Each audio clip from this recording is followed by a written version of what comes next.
Brad. When Brad Owen and Andrew Neeme have a meetup game, you simply do not miss it.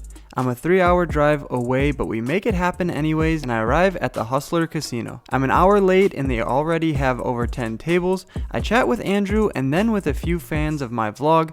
We get seated directly to the left of Brad. How did I just score the best seat in the house? We made it to the Brad Owen Andrew Neeme meetup game. Super stoked. I'm stalking this guy. He just saw me in Austin. Now I'm here. Coming. Big all in. He saw it first hand. Yep. I saw it. Great to see my guy Brad again. I'm gonna leave. Oh, not gonna leave him hanging.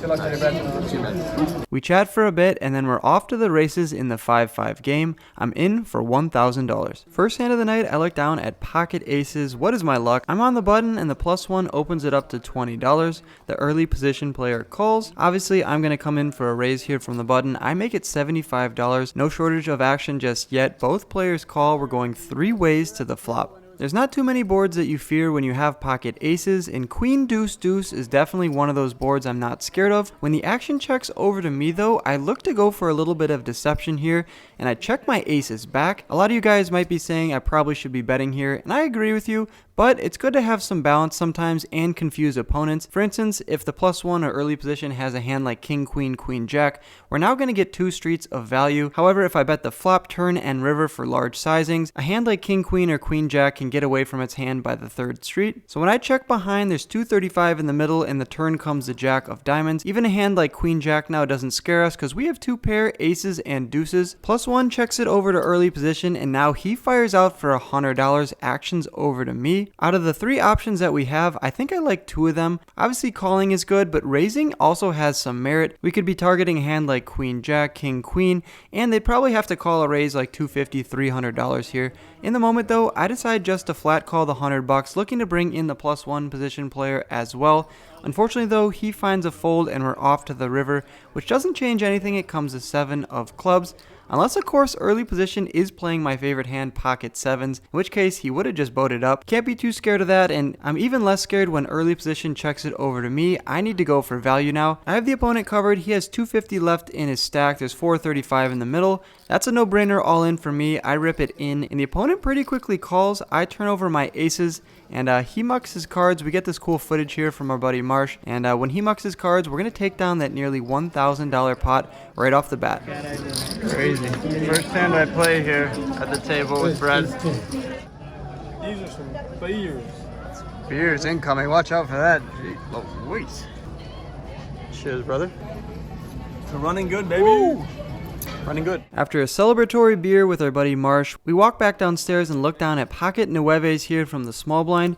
The straddle's on and +1 raises it up to $25 and the action folds back around to me. Pocket 9s are worthy of a 3-bet. I make it $70 and only the straddle finds a call. We're going heads up to the flop. When the flop comes 7-5-5, we have an overpair. There's some straight and flush draw ideas out there, so I'm not going to slow play this. I bet out for $45. Straddler folds. I show the table my cards, and we're 2 for 2 on the night. Moving on to the next hand, where I look down at pocket aces again. Just made a pocket aces Oreo here for the 3rd hand. We're in early position. The straddle is obviously on. If Brad Owen's at the table, the straddle is not going anywhere. I raise it up to $35 and it gets folded all the way back around to me. So we're going to take down the dead money there, but had to show this one. A little bit of pain there, not getting any more value with the pocket aces.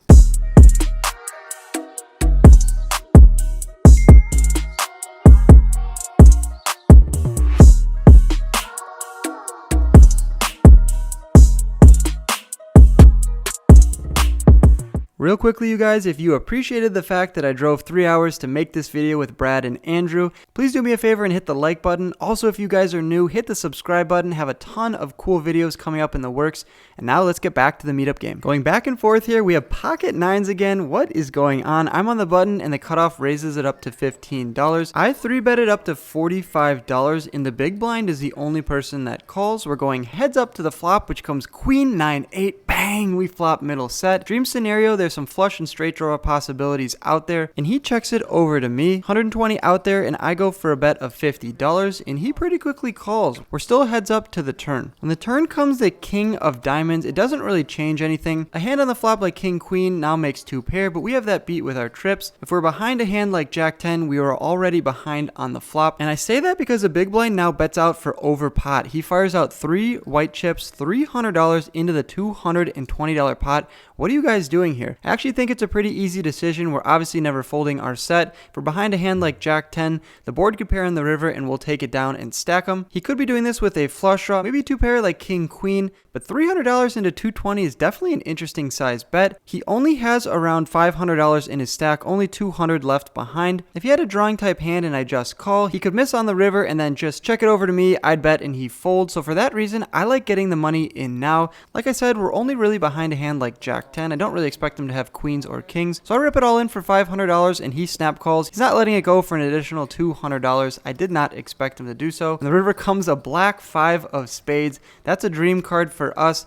And he turns over ace jack offsuit, and we confidently flip over the pocket 9s. That's good enough to reward us with a $1,220 pot. Let's go. We're up $1,100 on the session. Life is going pretty well so far. Our buddy Christian is sitting to our direct right when Brad Owen leaves the table, and he ends up making a straight flush. Had to throw that in there. He's a cool guy, and he comes out to all the meetup games, so I definitely appreciate people like you, Christian. $2,200 now in our stack. We look down at queen 10 of spades from the big blind. Throw mudkip on my cards to protect them. I have a feeling this is going to be a great hand. The button raises it up to $25, and I put in the call. Could be mixing in some 3 bets here, but I like to go for just the standard call. We're going heads up to the flop. Flop's a pretty good one. It comes ace 5 deuce with 2 spades. I'm out of position to the button, so I start with a check. This is a flop that's going to connect pretty well with his pre-flop raising range. So when he bets out for $40, nothing for me to do other than just flat call here. A check raise, although it would look pretty strong and represent a hand like ace deuce, ace 5, pocket deuces, pocket 5s. It's not really going to get him to fold too often. He's going to have a lot of strong aces in his range here, so I toss in $40 and we're off to the turn. If we didn't have enough outs on the flop, the turn gives us 4 more. It comes a jack of hearts.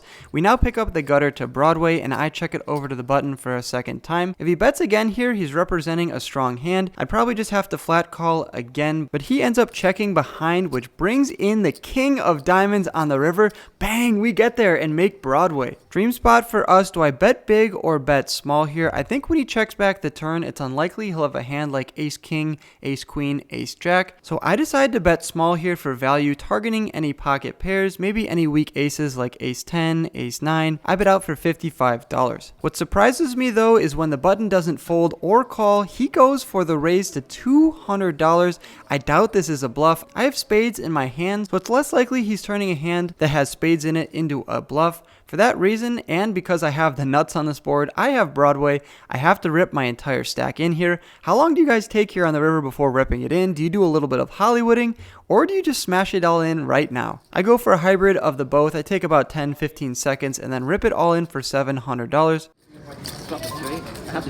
He says out loud, "You have the straight, I have to call." And he snap calls and turns over pocket kings. What a dream card on the river. He makes a set of kings and we make the nut Broadway straight. Dream situation for us, $1,540 coming our way. We are winning pot after pot after pot in a cooler situation. Nice answer. With all these great hands, maybe our luck will start to turn. Oh no, we look down at the Cowboys, pocket kings, and I raise it up to $20 from early position. Unfortunately though, everybody folds, so that's not great news there, but we're moving on to the next hand. We have 3,000 in our stack. I look down at the beautiful 7-5 of spades. Gonna make something happen here in this hand. I'm on the button. There's a few limps to me. I'm gonna keep my range ride here and raise it up to $20. We get looked up in 2 spots. We're going 3 ways to the flop. Flop's a great one for our hand. It comes queen 9 deuce.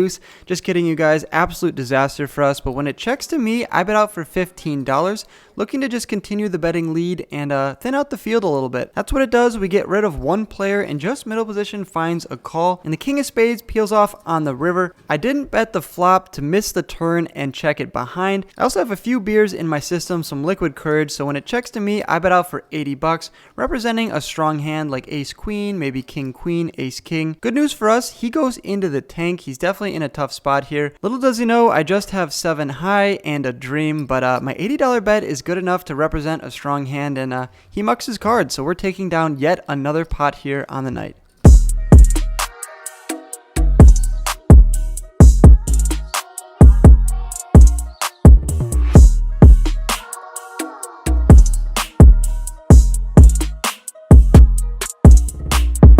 $3,100 now in my stack. I look down at king queen offsuit from the big blind. Under the gun raises it up to $20 and the low jack finds a call. Actions on me. I'm out of position to both other opponents, and I'm obviously going to be raising a hand like king queen offsuit here. I usually like to go for a 3x raise plus an X for every opponent that calls, plus another X if I'm out of position, so that makes it $100. That's what I bet out here. Under the gun folds, and the low jack is the only player that wants to see a flop. We're going heads up. $230 out there, and we have 2 overs and an open-ended straight draw. It comes jack 10-5 rainbow. Obviously, I just have king high here. I need to continue the betting lead and represent all the over pairs and ace 10, ace jack type hands in my range. So I bet out for $75, around 1/3 the size of the pot. The low jack is a sticky player here. He's going to look me up for 1 street, and we're off to the turn, which comes as 6 of clubs. She has around 350 left in her stack, and I still just have king high. However, I do have a ton of outs, and if I rip it all in here, I'm representing all the over pairs like queens, kings, and aces. And having king queen offsuit in my hand, for what it's worth, blocks her from having some of those combos. So I decided to go for it here, and I rip it all in for $350, putting her to the test. She goes into the tank, but ultimately makes the right decision, at least I think so, and she mucks her cards, taking down yet another pot. Sometimes we have it, sometimes we don't, but pure aggression will work a lot of times in poker, you guys. So food for thought. 10-8 of diamonds is the next hand of note. We still have $3,100 in our stack. It's around 7:30 in the night, so that means I'm making it $20. No correlation there, you guys, and there's 3 callers, so we're going 4 ways to the flop, which comes ace 8-6 rainbow. Middle pair is decent with some backdoor straight and flush ideas. The action checks over to me, and because we're 4 ways, I decide to check back, and we're off to the turn, which comes a 10 of clubs. Bang! We turn to pair. When the action checks to me for a second time, even though I don't love that no one is taking initiative in this hand, I'm going to fire out for $60 here with likely the best hand, and the big blind looks me up. We're off to a river, which puts a 4-liner to the straight. It comes the 9 of hearts. He checks it over to me for a 3rd time. There's 210 in the middle, and I'm going to go for a small sizing here, around 1/5 the size of the pot, looking to get called by any 1 or 2 pair type holdings that are worse than my own. I bet out for $40. The big blind is not one to give me extra money when he knows he's behind. He mucks his cards, but guess what? We're up $2,200 on the session. Let's go. We had aces twice, we had kings, we haven't had the ladies yet. Until now, we look down at the red variety from the +1 position, and I raise it up to $20. 2 callers here, 2 people that want to take some wolf dollars here, and we're off to the flop, which comes ace jack deuce rainbow, and the small blind now leads out for $35. I'm in between both opponents. Could I go for the raise here? I don't really think it makes too much sense, so I decide to call the $35, and the button gets out of the way. Not really too sure what to make of the small blind's lead here. I would expect him just to check it over to me, because I have all the strong aces in my range. Anyways though, we're heads up to the turn, which comes the ace of clubs. Great card for us honestly, because it makes it less likely he'll have an ace here. My queens are looking good, and they're looking even better when the small blind checks it over to me, likely giving up. I could go for a bet here and get value, but it appears he's giving up, and if I check behind, he might value bet a hand like king jack, queen jack on the river. I can snap him off there and make some money. So when I check behind, the river peels off the 4 of hearts. Pretty big brick, and he checks it over to me for a 3rd time, which isn't great news, so I go for a very small bet here of $30, and just looking to get called by any pocket pair, maybe a hand like jack 10, queen jack, but he's not going to give me any extra money as well, and we take down that little pot to end the night. Obviously, the way I was running in this session, I would have kept playing, but the meetup game is over. Andrew and Brad have left the casino. With that being said, I rack up my chips and head to the cage. This was my biggest ever win at the Hustler Casino.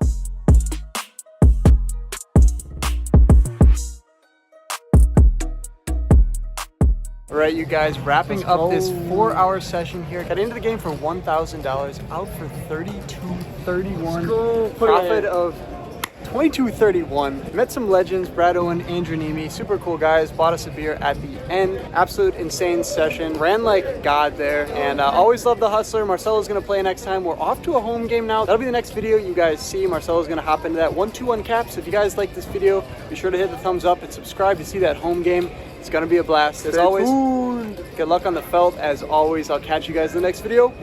Peace. Thanks for watching to the end of my video. Click my head below to subscribe and stay in the loop. See you next time.